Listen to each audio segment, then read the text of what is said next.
자, 인터넷 포털 다음에 이재용 창업자가 김상조 공정거래위원장의 실명, 이름을 거론하면서 오만하다라고 비판을 했습니다. 자, 경제 검찰의 수장에게 직격탄을 날린 창업자, 이들에게 도대체 무슨 일이 있었던 건지 지금부터 이야기를 나눠보도록 하겠습니다.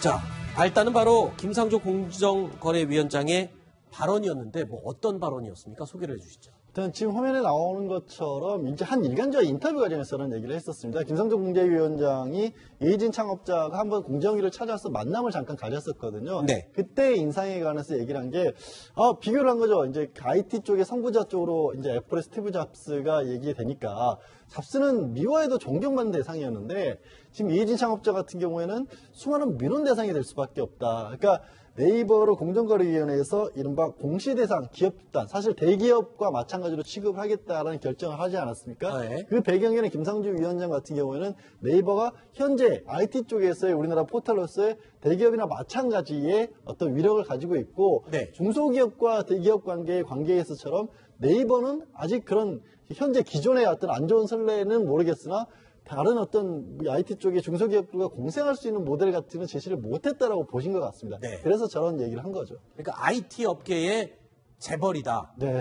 대기업이다, 이렇게 지금 정의를 내린 것 같은데, 그와 동시에 이 네이버 의장을 총수로 지정하겠다라고 했는데, 이 총수로 지정한다는 의미를 좀 설명해 주시죠. 총수 지정되면 그렇게 나쁜 겁니까? 일단 규제가 많아지니까요. 네, 대기업 집단 5조 원, 매출 5조 원 이상 해서 최근에 이제 네이버라든지 넥슨이라든지 게임 업체들이 지정이 됐죠. 네. 그렇게 되면은 일단 그 어떤 일감 몰아주기 같은 거 이런 부분에 대한 굉장히 철저한 규제를 받게 되고 각종 이제 재무 현황이라든지 이런 것들에 대한 공시 의무를 지게 됩니다. 그렇기 때문에 네이버 같은 경우는 네이버나 라인 또 휴맥스 계열 해갖고 한 71개사 정도가 앞으로 이제 모든 현안에 대해서 이제 공시를 해야 되는 의무를 갖거든요. 전반적으로 본다면 규제가 좀 과거보다 훨씬 강해진다라고 이제 할 수 있는 거고, 최근에 네이버 주가가 한 20% 떨어졌습니다. 그래서 네.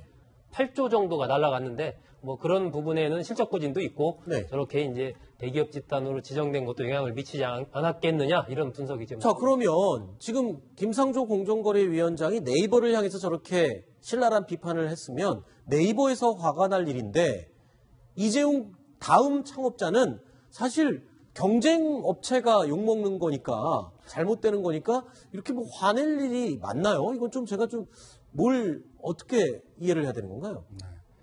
이재용 창업자 생각이니까 네. 자유의지에 따라서 했겠죠. 네. 그런데 이제 기본적으로 얘기하는 것을 보면 지금 재벌 대기업들이 이 대기업 집단으로 그 문제를 삼고 규제를 하는 이유는 이 순환 출자에 있는 거 아닙니까? 네. 총수가 적은 지분 가지고 여러 계열사를 거느리는 것이 잘못됐다.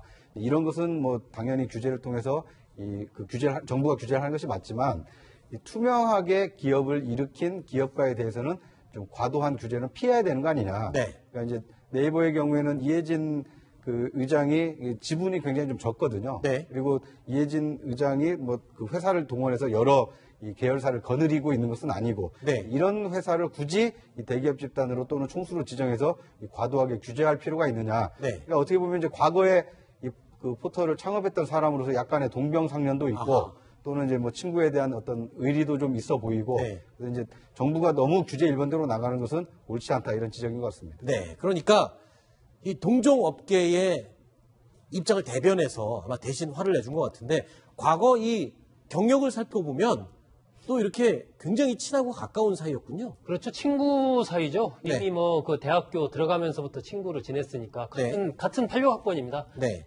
이해진 의장 같은 경우는 서울대 컴퓨터공학과를 나왔고, 이재용 창업자는 이제 연세대 컴퓨터공학과를 나왔는데, 원래 그 청담동 아파트에 위층 아래층에 살았어요. 이렇게. 그래가지고 엄마들끼리도 잘 알고 지내는 그런 사이였기 때문에 두 사람 다 대학 시절부터 전공도 비슷하고 관심도 비슷하고 그러다 보니까 친하게 지냈고, 그래서 한 사람은 네이버를 만들었고 한 사람은 다음을 만들면서 우리나라 이제 인터넷 기업의 1세대 선두주자가 됐죠. 친구이면서 경쟁하는 그런 관계라고 볼 수 있습니다. 그렇군요. 선의의 라이벌 관계였군요. 그런데 이 논란이 커지니까 두 사람, 김상조 공정거래위원장, 이재용 창업자 둘이 얼른 사과하고 사건을 지금 무마하는 것 같습니다.